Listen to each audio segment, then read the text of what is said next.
to attend SONA, owing to the COVID-19 pandemic when numbers were limited. While Ramaphosa hasn't yet arrived, officials, opposition and ANC MPs can be seen taken to the traditional red carpet at the venue's entrance. Babalo Ndenze is monitoring proceedings.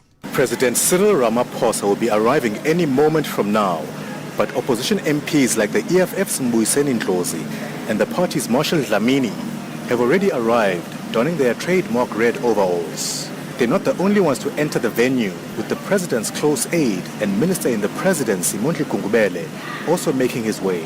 Gungubele has given a reassurance that the president will address the issue of the state of disaster on load shedding. All I'm saying, South Africans, they are awaiting the president at 19 to speak, and the president will speak, and he will speak sensibly about it. It will be in line. The president is expected to deliver his speech at 7 p.m., but the EFF has warned of disruptions which could delay the tabling of the speech by several minutes. Babalo Ndenze, Eyewitness News, Cape Town City Hall. At the same time, emotions are starting to build as some protesters attempt to move closer to the City Hall. However, police are trying to stop them in their tracks. Ntutuzelo Nene has more. The protesters say they are not happy that movement closer to the City Hall has been blocked by the police.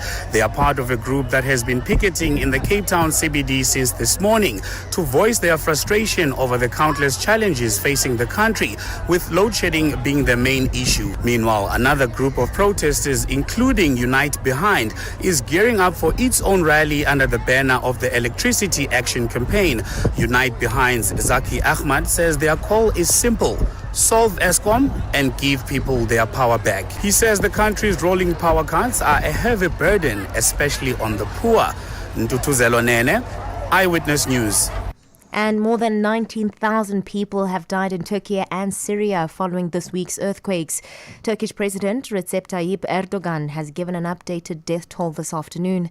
Ratings agency Fitch has also said the quake could cause economic losses exceeding $4 billion.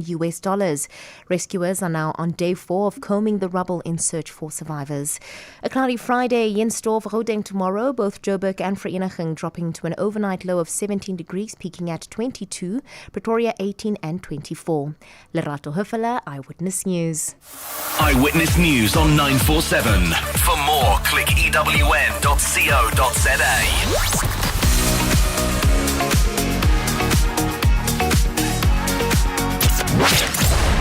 #MSW. You may begin to feel anxious or excited. Honest, deliberate, engaging, uncensored.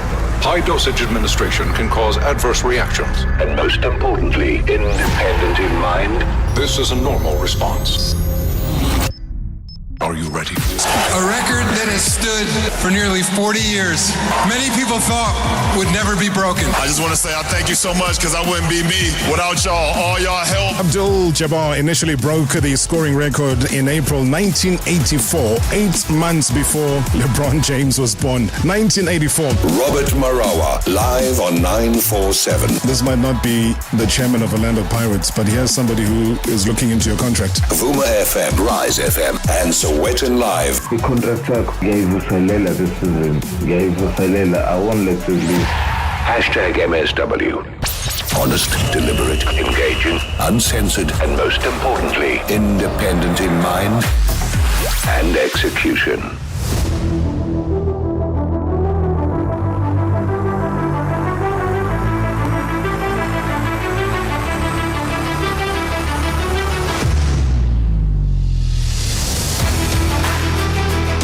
And that's exactly how we explode into the entire Johannesburg. 947. Good evening, welcome to Marawa Sports Worldwide. We're going live on Vuma FM, Rise FM, as well as Sowetan Live. And also live streaming. Go onto YouTube so that you can listen and watch at the same time. And that's how we make technology even greater wherever you are around the country, the continent, as well as the world. This is #MSW. Do send us your WhatsApp voice notes, because I can assure you this hour is going to fly by. 060-708-0484, 060-708-0484. It is the 9th of February, which is a special day for the country. It is a State of the Nation address. The President has kindly allowed us permission to do the show uninterrupted, and then he said now he'll take over from 7. But the beautiful thing is that we got our own State of the Nation address right here in studio. Simply because he's a very and highly passionate human being about the domestic game. I mean, his club has birthed so many footballers' careers, and so many were groomed and developed into household names at SuperSport United. Well, they haven't quite achieved the success that we've come to know of them in recent years. Their CEO, Stan Matthews, joins us to reflect on what's been, I don't know if lackluster campaign is a good word, losing a couple of key players, securing new sponsors, and all things to do with Matsatanza Apitori. So a warm welcome to Stan Matthews, SuperSport United CEO. Good evening and welcome. Thanks, Robert. Thanks for having me on the show.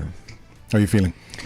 I'm still battered and bruised, obviously, from last night's result. A tough one to swallow. But here I am. You got me on a good day. I'm so sorry, man. I'm sorry I had to bring you here on the day when it took literally a couple of hours for Gavin Hunt to post anything on Twitter. And he is as bleak as you are bleak. ABC Motsipa team. I don't even know if you've known of the existence of them.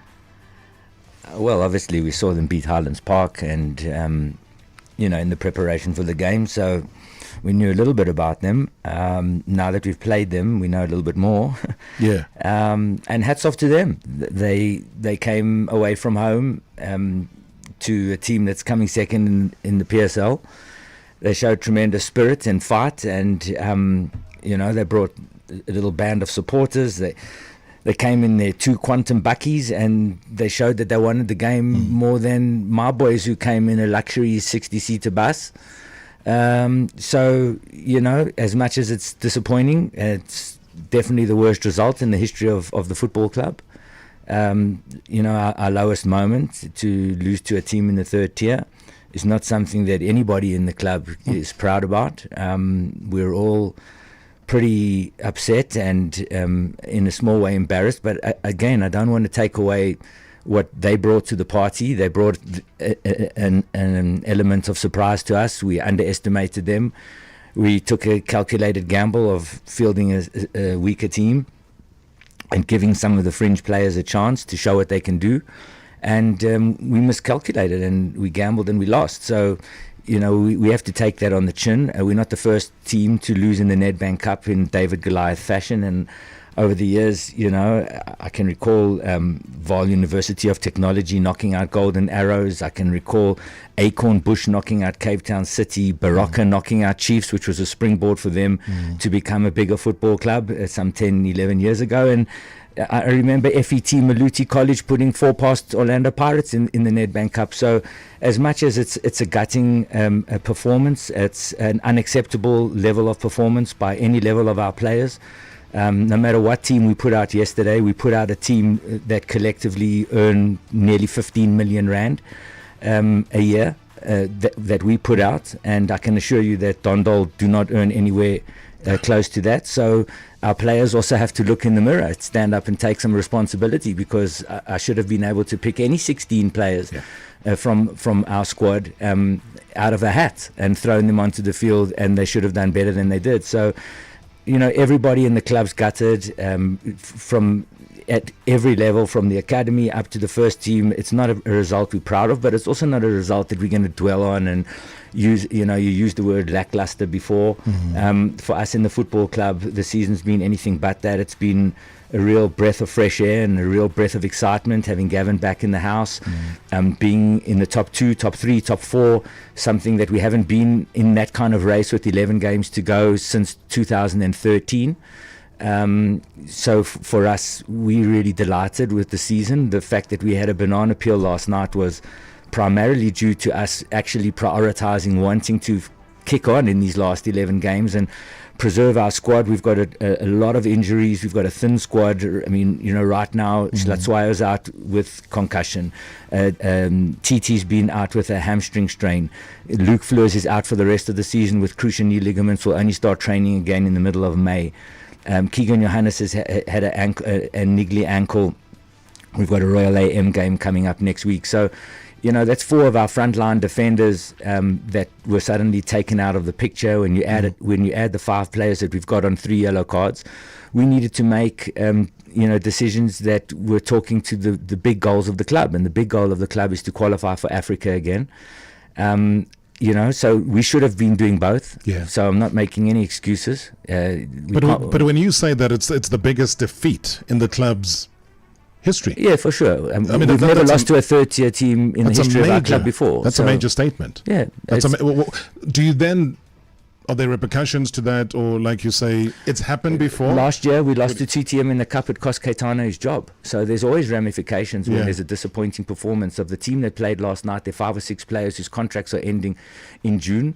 I've got to go and sit in front of my board and my chairman on the 28th of February and justify which players I'm going to keep and which players I want to extend and which But players... did they show that they wanted to stay, the 5? Do you think that they showed? I don't think so. So that's a question that each one has to ask himself. So for us, I can only control what I can control. I've apologized, to our sponsors last night for the poor performance. I've committed that every single person in the club will be doing sponsor activations on each round of the Nedbank Cup when we should have been in the tournament, adding value to our sponsors on the field of play and giving them publicity and exposure that they signed up for. Because you've just launched a new sponsor just the other day. Exactly. Ikoka, We've got Johnson's Workwear as our main sponsor. We've got Ikoka Payment Solutions as our sleeve sponsor, and I felt that we shortchanged both of them with the performance last night. So we've committed the entire squad top to bottom on sponsor activations throughout the Nedbank Cup from the next round right through to the final. And the players will know that next time they need to be putting in the effort on the field of play so we can give people the mileage they expect. And if we were playing a different team in the top tier and you get knocked out, you take it on the chin. But when you're losing to a third tier team, it's not good enough. But again, I'm saying to you, it's not the end of the world. 3 years ago, Arsenal got knocked out the FA Cup by a League 2 team called Lincoln City. Today, Arsenal are top of the English Premier League in a very healthy state. So I think we need to look in context at the whole football club. Our football club is in fantastic shape. We've got the best young crop of players we've ever had in the club in my 23 years. The youngsters that are coming through the Diski Challenge team and in our under-19s are a better standard than the level of Kermit and Kamagelo, who like our flagship players for us, Tatu Mokeke, all players, Ronwin Williams himself, players that started with us at the age of 12. Other fantastic players that started with us at 15, 16, like Tebogo Mokoena, Sipho Mbuli. Now we've got young Tapelo Maseko. We believe we've got some of the most exciting talent that South Africa is going to benefit from over the next decade. And we're very excited about what's going on at the club. The fact that we number 2 at the moment, obviously a little bit disappointing to be so far off the pace in terms of Sundowns, but we're there and we've got a chance to qualify for Africa. So we've just got sponsors on board for the first time since 2019 when we lost Engen as our main jersey sponsors and we lost Pumelela as our academy sponsors. So we're back in the market with sponsorships. So that's very positive for the club. Our youth is fantastic. Our first team's coming second in the league. So for us, we're actually seeing a lot of green shoots, green shoots coming up in our club, and we're excited about the future. So of course, yesterday was a setback and a disappointment. Is it a setback that warrants you? As you said before, that when you lost to TTM, it cost Caetano Tambo his job. Will there be any repercussions as far as the coaching berth of Kevin is concerned? Definitely not. We never expected to be second or third on the log at this stage. When we spoke to Gavin at the beginning of the season, we did speak about trying to qualify for the top 4 spot in the log, which we hadn't done for 9 years. Gavin is a coach who believes very, very much, as I do, that the league is the bread and butter, yardstick, thermometer, measuring tool of where you are as a football club.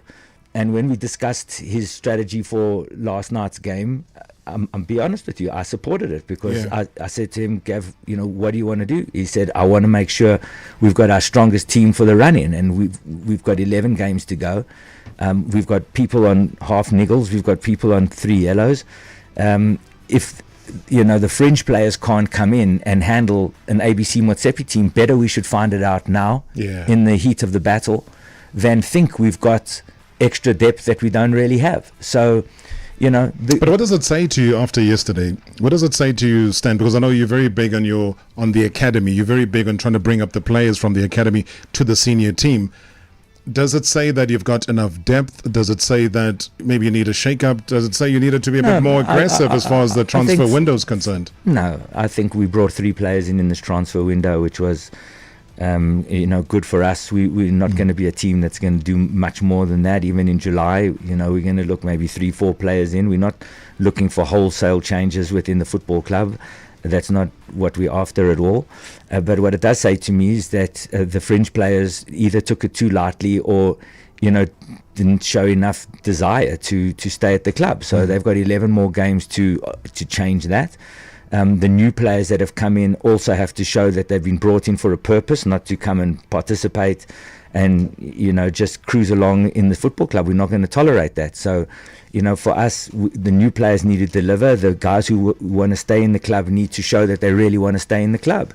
And that question will be answered over the next 11 games. I think, it wasn't good enough last night. And, okay, so now we have to dust ourselves off and take a step back and say, how do we fix this? And, how do we tweak in terms of our depth, and how do we test? I saw a lot of positive as well last night. I mean, young Tendai Matodzi came on in the second half for a little cameo performance where he took on a few people, delivered some good crosses.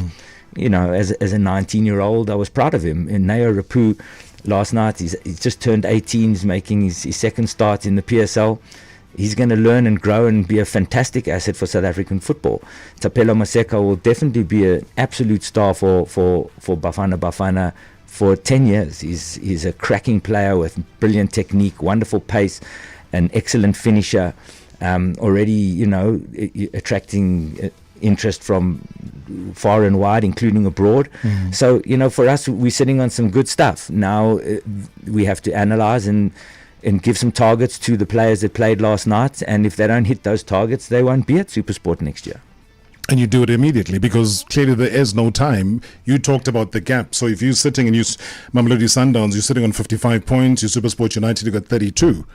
That already says there is a big gap. I mean, it's something that we'll talk about because of, the kind of transfers that you've had yourselves, as well as Mamelodi Sundowns, the kinds of names you've been called for being a feeder team to Mamelodi Sundowns, all of these things you've had to deal with in the past week, which I think is important. So what I'm basically asking, Stan, just very briefly, got to take a break soon, is that, are you worried? No, I'm not worried. I'm upset about last night's result. I've suffered many defeats over 2.5 decades at the club. None of them have felt nice. We've always dusted ourselves off and we've always come back strong. So for me, I've got no doubt that the players are just as disappointed as all of us. And we're having a good meeting tomorrow, all of us together. And we've got 11 games to show a lot more hunger than we showed last night. But I'm definitely not going to judge my football club by one disastrous performance, because that's not where we are, and that's not where we're holding, and that's never where we've been. Hello, Mr. Marawa. Finally, Stan Matthews, the CEO of SuperSport. I would like to find out, what is your view on the state of and level of soccer?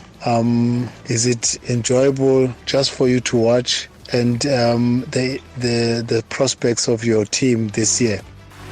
All right, I'll give Stan Matthews an opportunity to answer that question. It'll be unfair of me with just 30 seconds to go to a break to let him answer that, because it is a far and wide. Maybe it even includes what I was asking him and saying that is the gap between Mamelodi Sundowns and the rest. It's not just about Sundowns and SuperSport United, it's Sundowns and the rest. Is it too big? How can they close that gap? What will make it better? Because in the end, we got 16 teams in the professional ranks. We've got the first division. We've seen the disappearance of Santos. We've seen the disappearance of Jomo Cosmos right there. We see Black Leopards, bottom of that table. Maybe you can also share with us your thoughts about the state of the game right now. Is that gap too big or not? Or can it be closed? Hashtag MSW. Marawa Sports Worldwide Live. In 3, 2, 1. On 947, Vuma FM, Rise FM, and Soweto Live. #MSW.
And execution.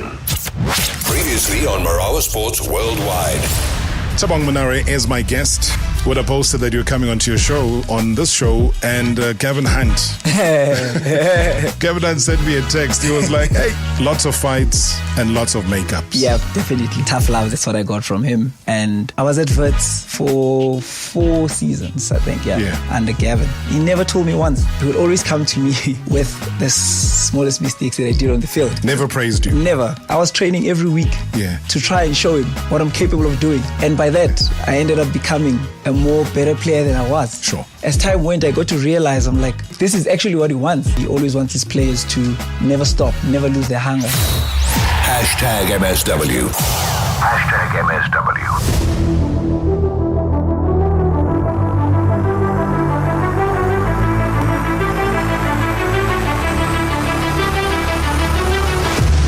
It's our interview of the week. Stan Matthews on the hot seat here today, Marawa Sports Worldwide. Conversations going very, very strong. You're live on 947. Dominating KZN, Vuma FM, Mpumalanga, Rise FM, countrywide, continentally, and the world. It's Soweto Live. Good to have you on board tonight. And also, social media. We are live streaming, having a look at some of the comments coming through on YouTube as we speak. Malambula Madida says that a deservingly disappointed CEO after last night's results. Players need to understand the importance of keeping sponsors happy. It's difficult to get one, meaning the sponsors' focus must shift now to the next game. Thank you so much. Temba Mabasa was saying, oh, so the coach is still safe.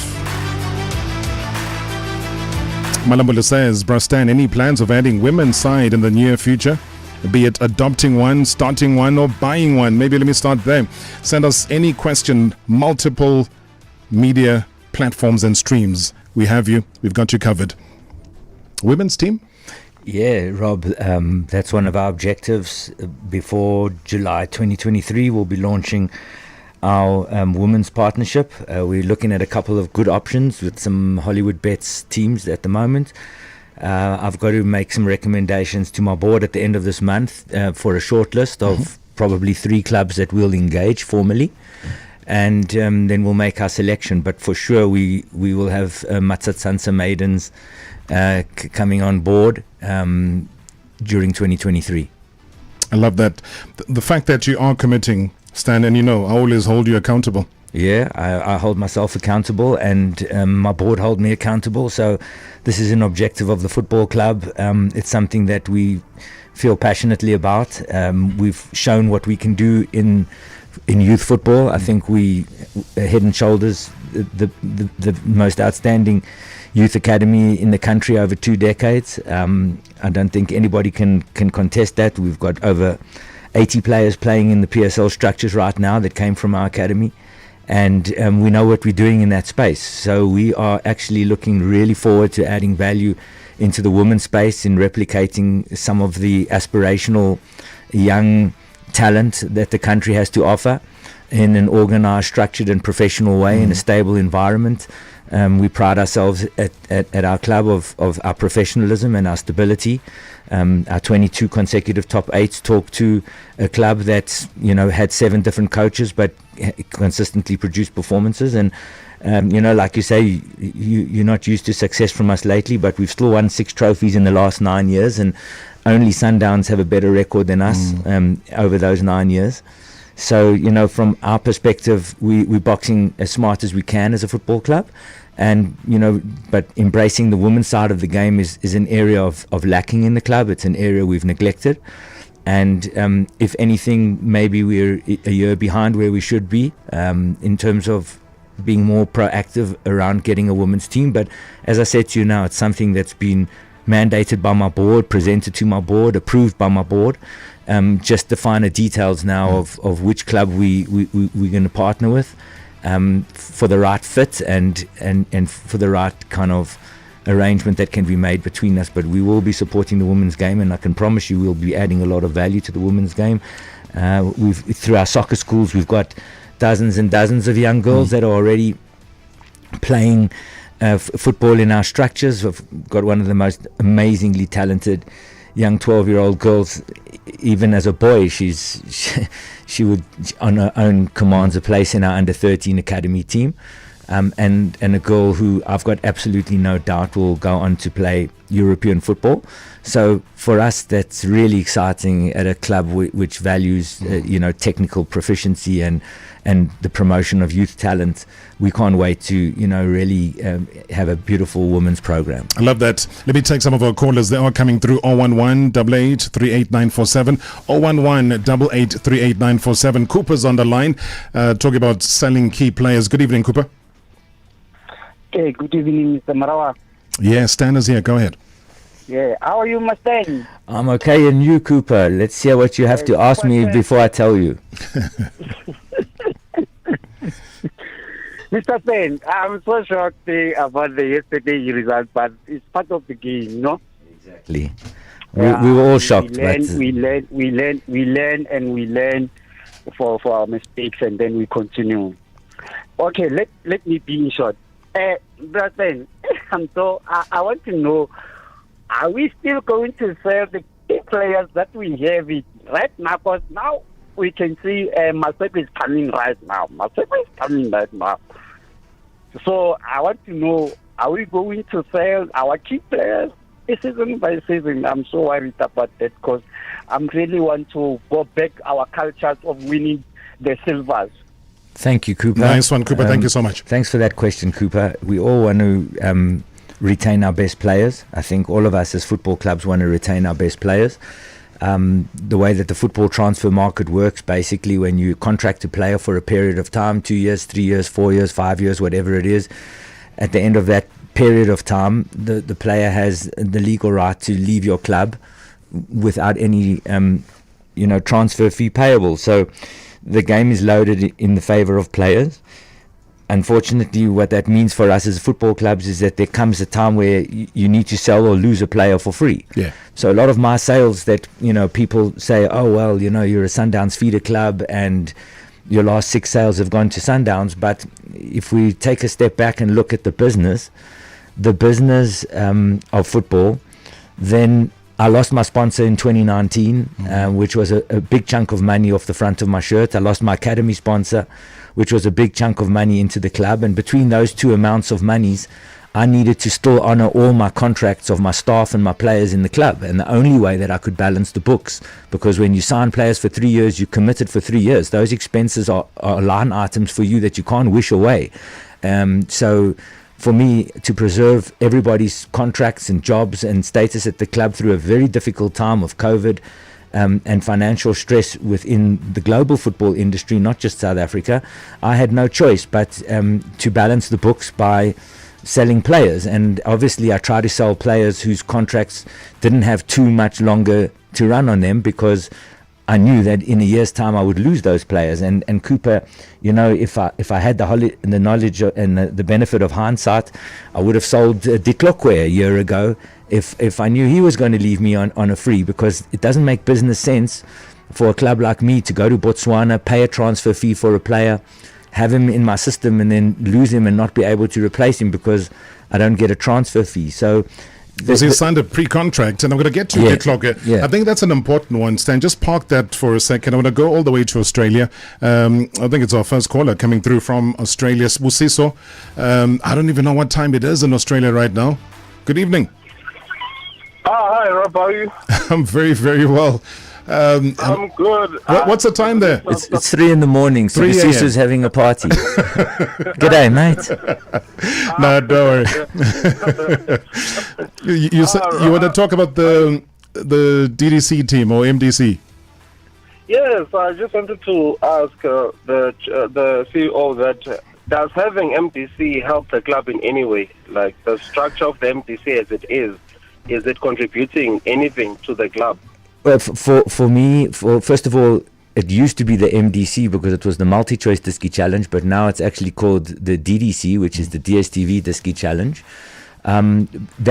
which is essentially the PSL's reserve league. And I can state, unreservedly, without any fear of contradiction from any chairman or chairperson in the PSL, that the Disky Challenge has been a complete game changer for us, given us a platform to enable our players to be exposed to the stadium, travel, aeroplanes, crowds, pressure. And, we certainly wouldn't have a situation right now where we have a Tapelo Maseko who's come into the PSL as a young 19-year-old, scored 3 goals already in the PSL. If you compare that to a 25-year-old Grant Marcheman, for example, he's 6 years ahead already of his time. And the reason that he is like that is because he scored 30 goals in the DSTV Disky Challenge over the past 2 seasons. So we're seeing, a lot of the good, fresh talent coming through the Disky Challenge. It enables us to have a good crop of under 21 players, as a bedrock to the foundation of the future of the club. I've got 2 or 3 players in my Disky Challenge now who will be worth millions of euros in a few years' time. They've been in our soccer school and in our system since they were 11 years old. They're now 17, 18 years old. They're technically fantastic. They can use both feet. They're tactically astute. They're really going to be assets for South African football. So for me, the DSTV Disky Challenge has been an absolutely wonderful thing. The fact that there's been no relegation.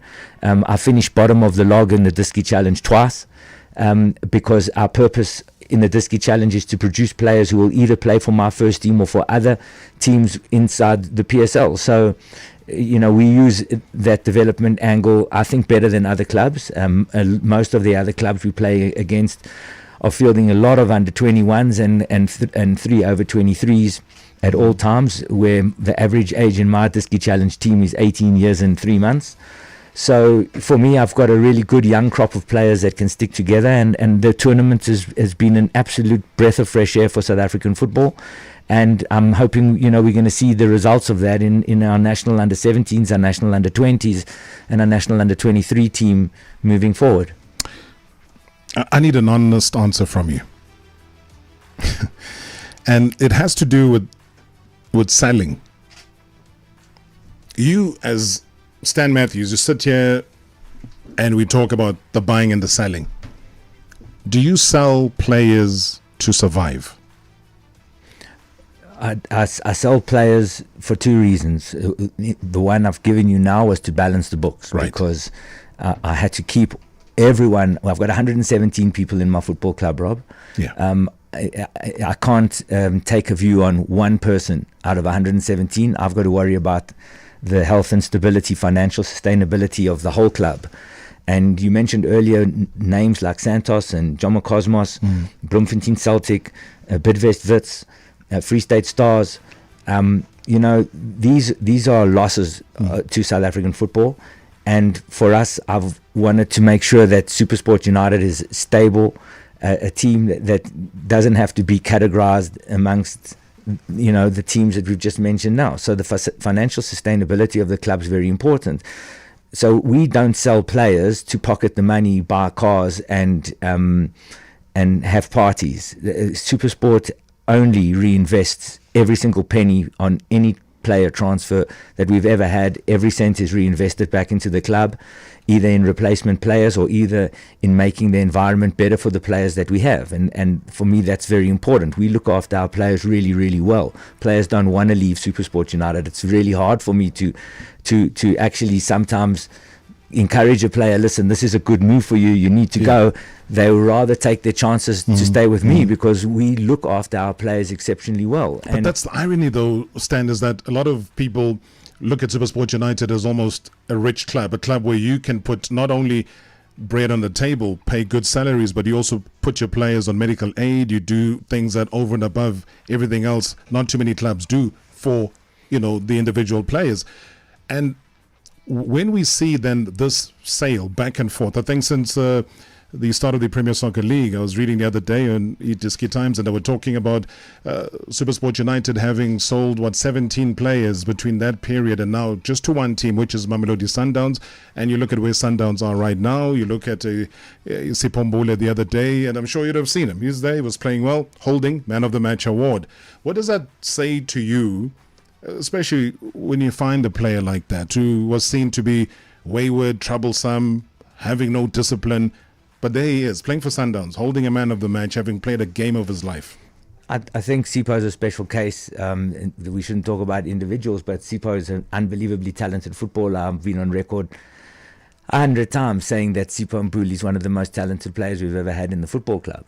But you need more than talent to be a good team member. And again, I have to worry about 117 people. I have to worry about what's happening to my academy kid who's traveling with player A, B, or C to training and comes late because of ill discipline. I've got to worry about where they've been the night before. Have they been drinking, or have they actually been paying attention to the fact that they have a match the next day? I've got to be worrying about a lot of off the field factors that are more important to me than the value of in the transfer market of any one player. My first thing is to preserve the stability of the football club. If I need the finances, we've got to target and say, where can we free up finances? Which player are we prepared to sacrifice to go? Everyone has a different situation. Ronwin Williams' situation was a young man coming to me saying, Stan, I've been here since I'm 12 years old. I've been 19 years in the football club. I want to go and test myself elsewhere. We had 2.5 years still to run on Ronwin's contract. Sure. I'm going to get to Ronwin just now. I got 30 seconds. I have to get to the break. But where did you think you failed where Sundowns are now succeeding with a guy like Mbule? I don't see any kind of failure. I think that different environments offer different challenges. I think it's easy to look last week and say Sipo was Man of the Match, but where's he been for the last 2 years? And that's when I needed him. Yeah. So I've got to look at right now. Right now, Jesse Don was selected last year for Bafana, coming from nowhere, playing every week and flying. Gavin came along. Jesse Don hasn't kicked a ball for SuperSport United. Does that mean that Jesse Don's not a good player? Absolutely not. All right, let's answer those questions after the break. Stan Matthews, my guest here tonight. Don't go anywhere. Hashtag MSW. Hashtag MSW. Honest, deliberate, engaging, uncensored, and most importantly, independent in mind and execution.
Previously on Marawa Sports Worldwide. Sabong Manare is my guest. I take a guy, you know Harry Kane? Yes. So he's 29 years old. You're pretty close. I mean, you're 32, 33 this year. Yeah. So Harry Kane at the age of 29 has got 80 caps for England, has scored 53 goals for England, has played for the national team for England, under 17, under 19, under 20, under 21. So here's Tabang, who at 32, 33. And it takes a Hugo Broers to say, I have belief in this guy. Then it means we have something wrong in our system. Gavin and he told the media, said, look, if I got this boy at 17, I don't think it'd still be here. Hashtag MSW. Hashtag MSW. Evening, Rob. It's Debogo here. Rob, I just want to compliment Stan Matthews and the SuperSports leadership for not sidelining Utateahone Ditlokwe, having heard that he signed a pre-contract with Kaizer Chiefs. For me, it's a groundbreaking to witness a player in this country playing after they've signed a pre-contract with another club, and also compliment SuperSports for being able to promote youngsters and also having that ability to integrate them into the senior team, because you find youngsters in most teams being promoted but not be infused properly into the first team. I think that's a secret in that SuperSport has got in their on their side. And thank you so much. It's the Bohoye. Good evening, Mr. Marawa. Kuluma Naspongaleni Nogamkwan. Mr. Marawa, just a quick one to Mr. Stan Matthews. Mr. Marawa, what happened? Because we all know that SuperSport United are very good when it comes to pre-contract. Yini le MK kangaka this time around kuTT uTihlokwe as a sign with Chiefs, because we have seen in the past no other team has taken a player at SuperSport United on pre-contract. What made him to fail to convince uTihlokwe ukuthi renew a contract yakhe in time na SuperSport United? Thank you, Mr. Marawa. Hi, Robbie. Thanks for the opportunity. Robs, I would like to pose a question to Stan. It's regarding the arrangements or the type of contracting they sign or they enter into with the loanees from Mamelodi Sundowns. I mean, in those negotiations, I know there might be what is called confidentiality clauses and non-disclosure of information part. Who pays the salaries to these players? And what is that critical piece of this contract that we don't know of that prevents these players from playing against Sundowns? Uchiko Mdeni, I'll listen on the radio. Thanks, Robbie. My question to the chairman of SuperSport United. The team has been around for quite some time now, and if I'm not mistaken, it is the only team that has never finished outside of the top 8 since the start of the PSL in 1996. So what are they doing to increase their fan base? Because all of us know about SuperSport United, but the numbers on the stands, yeah, they leave a lot to be desired, Robert Marawa. Anyway, enjoy the sauna. Good afternoon, Rob, and good afternoon to your guest and the entire MSW shareholders. Just a quick one, Rob. Last year, towards the end of the season, there was a rumor running around saying that SuperSport is up for sale. How true is that story? Can you please ask the Mr. CEO there? This is Busiso Mlalane. Robert, Sembiso, respect. A question to Mr. Matthews.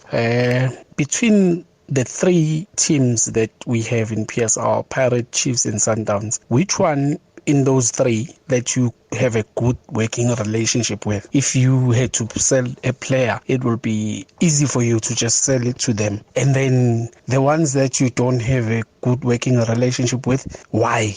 Thank you. Oh, explosive questions. Thank you so much. And Sir Stan, please allow me, as we listen on 947 for my FM, Rise FM, as well as Sowetan Live, I'm going to be very brutal and ruthless with you. It's almost going to be like, I think, what show was that? Was it Telephone? I just want quick questions. We're going to be flying through these gazillion voice notes that I hear. I could have gone on for another 2 days. But relationship-wise, he was asking, because I've heard people saying that you don't have a good relationship with Kaizer Chiefs, you don't sell to Chiefs. Yet the clock is one example where maybe there's something different. Now there's a definite reason. now for sure I don't have a good relationship with Chiefs. But has there been bad blood though? I mean, no. I think Rob, your listeners have raised a few points. Let me try and cover them. Yeah, just that one. I'll take you through each one of them. On the TT issue and the Chiefs issue. Yeah. Number one.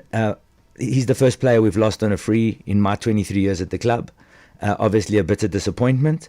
But I've also signed over 200 players to SuperSport over these 2 decades for free. I've lived by that sword, and I definitely am not a person to complain now that the sword came to hit me, because I've survived on that. Pre-contracts with players and getting players for free has been the trademark. Were you blindsided? A little bit, but not so much. I mean, Chiefs came for both my centre backs at the same time. So Luke was coming free, TT was coming free. Chiefs came for both of them. My one set of negotiations with the agent, I could match the numbers and I could fight to keep the player, which was Luke. The other guy had a different agent and with different ideas, different telephone numbers, and I couldn't match those numbers. So unfortunately, the reality now in football is that it's a business and we have shareholders and we are accountable for what we spend. And, when you're playing in a league where the prize money is 15 million rand. Yeah. So you tell me, Rob, if I'm going to win 15 million rand to win the league, does it make sense for me to spend 150 million rand in the transfer market, 100 million rand in the transfer market, 80 million, 50 million, 40 million? What's the number that makes sense for a business person who stands to win, at best, 15 million rand, of which 7.5 million will go directly to the players and the technical team, because that's the policy in our club. Okay, while we're playing that jackpot of numbers, Yeah. let me ask you a very straightforward question. You look at me straight in the eye, and I say, Stan Matthews, have you ever sold a player for 10 million rand? Yes or no?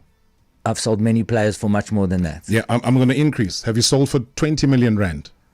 I've sold for that, yes. Have you sold for 30 million rand? No. You haven't sold for 30 million? No. At all? No. So your cap would have been 25 million? It was in pounds, so you can apply different conversion rates, but we've been very healthy. Our sales in the transfer market have been very healthy, and they've been right for the player and right for us. Otherwise, we wouldn't have sold. So it was to a club overseas? I've made one big sale to a club overseas, a couple of sales overseas, but the biggest one was obviously Bongani Khumalo to Tottenham Hotspur. The rest of the sales have been local sales. Yeah. So you're one of your. So the 25 million, was it a local sale? No, it was the overseas sale. Okay, let me listen. You know what? Rob Moore doesn't necessarily come to South Africa for nothing. When Rob Moore comes to South Africa, there's a big deal. And when he came to SA, I had to corner him and ask him this. Marawa Sports Worldwide. You know, you see players at Chelsea. Rob Moore represents them. He goes to MLS. Rob Moore represents them. Go ahead and tell everybody, I'm the man, I'm the man, I'm the man.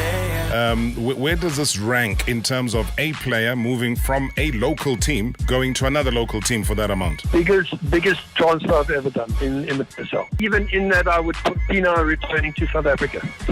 You were able in 2022 to put together the biggest deal within the Premier Soccer League. What does that say about the shift now? But Rob, I qualified it by saying that's my biggest deal I've negotiated. I don't know whether it is the biggest, but it's certainly the biggest I've done.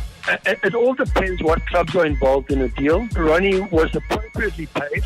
He is a national team captain, and he is the best at his job. Marawa Sports Worldwide, Monday to Friday weekdays.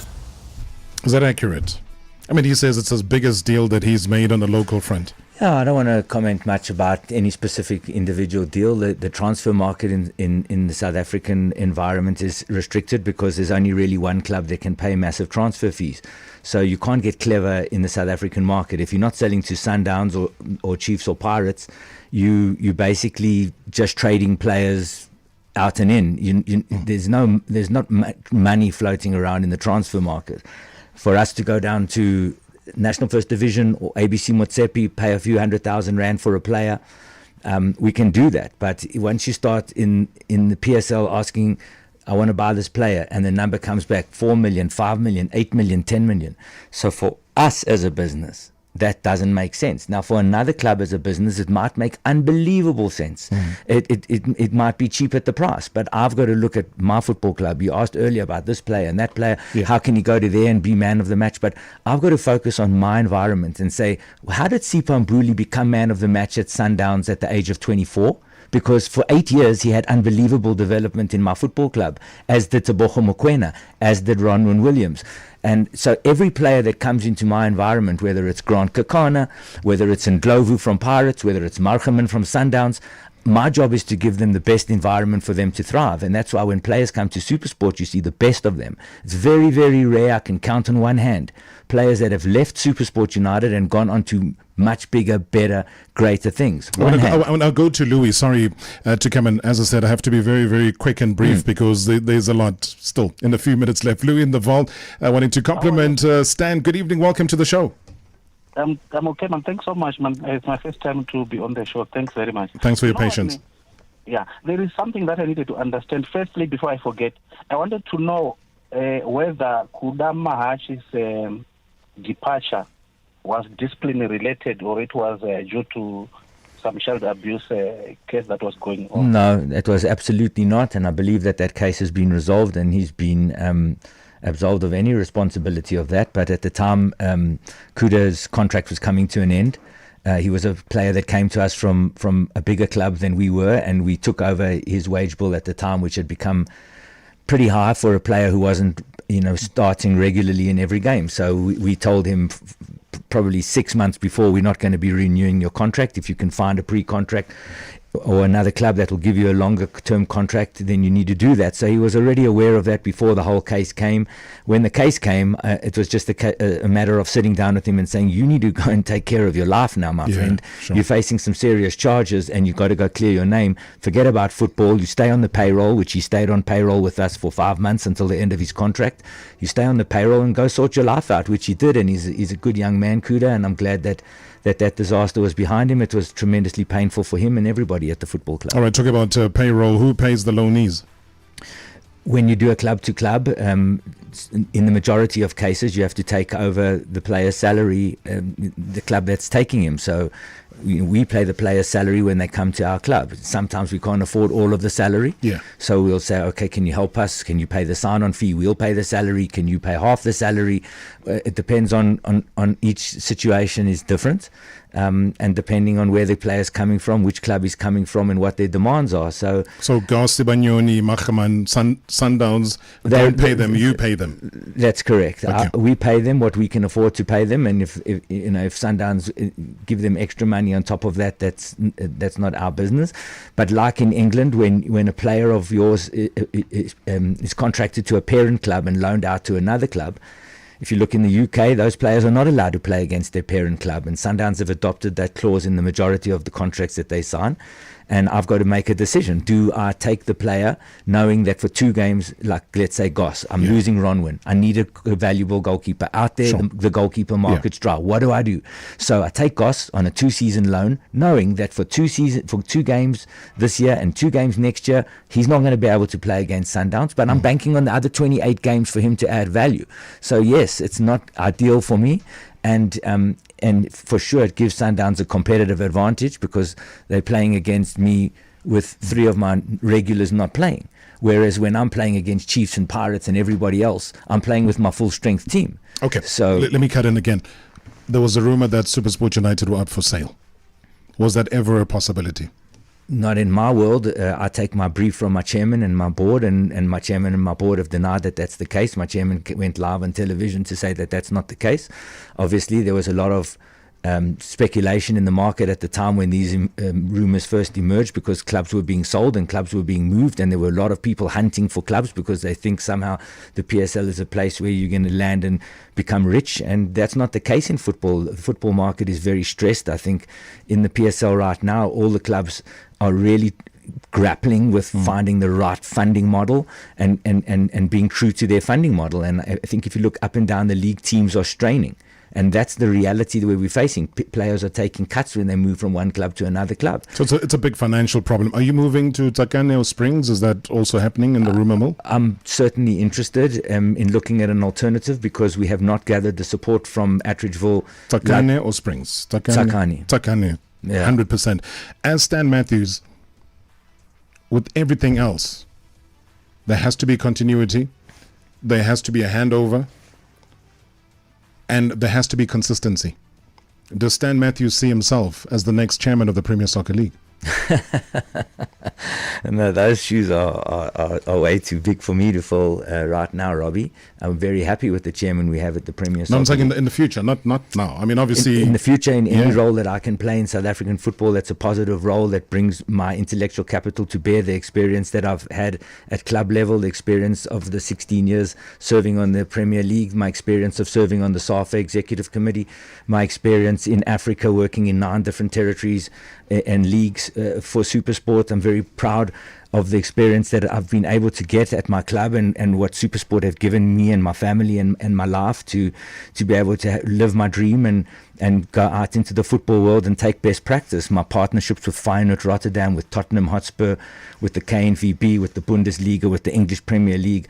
I'm very proud of all of that, and I would love to pour as much as I can back into South African football for the benefit of South African football. So I'm ready to serve when I'm needed, but right now we've got the most wonderful chairman that I'm privileged to have learned from over the past 2 decades, a man who led us to the 2010 World Cup and who's led our league to be the most valuable league on the African continent, the most financially stable league on the African continent. But is there a succession plan though?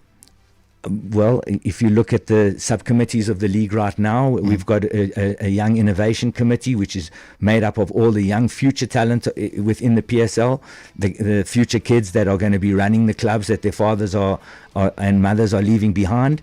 It's certainly front of mind for us that we need continuity. And as a guy who's like kind of nicely positioned between the 70-year-old age group, let's say, and the 30-year-old age group, I sit nicely in the middle, you know. Stan Matthews, I want to thank you so much, man, for popping into our studios. I told you this time's going to fly like a rocket. You've been a superstar. Thank you very much indeed. Thanks, Rob. All right, catch you tomorrow. Marawa Sports Worldwide. This is 947. Music live. #MSW.